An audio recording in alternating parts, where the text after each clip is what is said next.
So a story that we also want to talk about is that the Conservative Party is breaking from tradition and will not be allowing media on board planes and buses to cover Pierre Poilievre's election campaign. Now, their campaign director, giving our viewers some information around what we're talking about, the campaign director said this move will cut travel costs that she states has risen considerably. The media pays these costs, but she says that that's why. As someone who understands media coverage extensively, what do you make of the reasoning behind this? It's very interesting because I think that the politicians in general, and maybe the Conservatives in particular, want to have more control over the message that the news media puts out.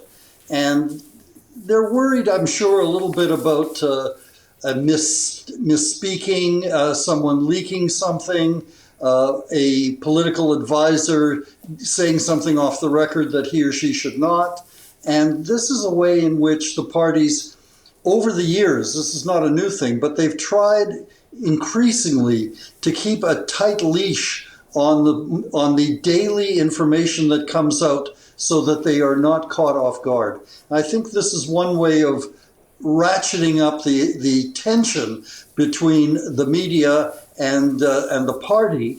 And frankly, I think they're playing a little bit of an American style of keeping the media at distance so that they get the right message, or what they consider to be the right message, out on a daily and even hourly basis. And you think this is problematic in terms of the media being able to properly cover a campaign that spans a very big country that can go from, Halifax to Vancouver in the space of a day with stops here and there in many different ridings and kind of outside major cities, of course, in rural areas of the country? I'm not sure the parties are terribly concerned about the logistics as they affect media organizations. They are more interested in getting their message out on social media rather than on mainstream media.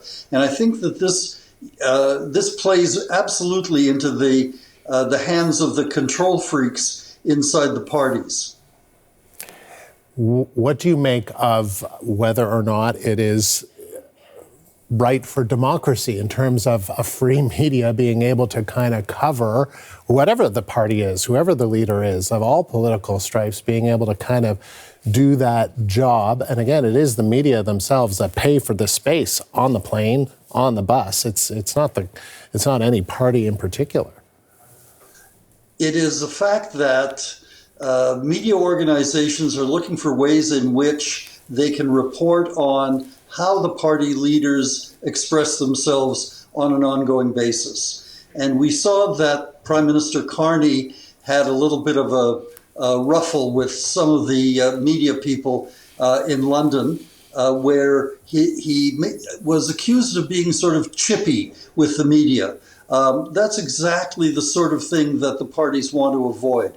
So they want to be really careful about what is said in front of an open microphone. The questions that will be asked of the leaders will be repeated questions. And the best leaders are the ones that say, I've already answered that question, sir or madam.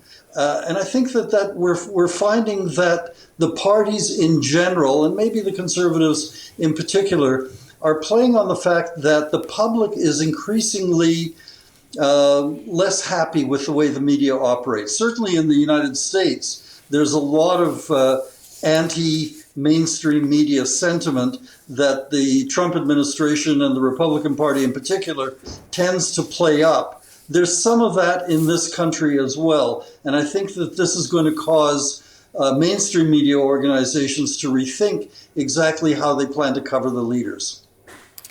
Why should people watching care about this? Because the media accountability is the basis for our democracy.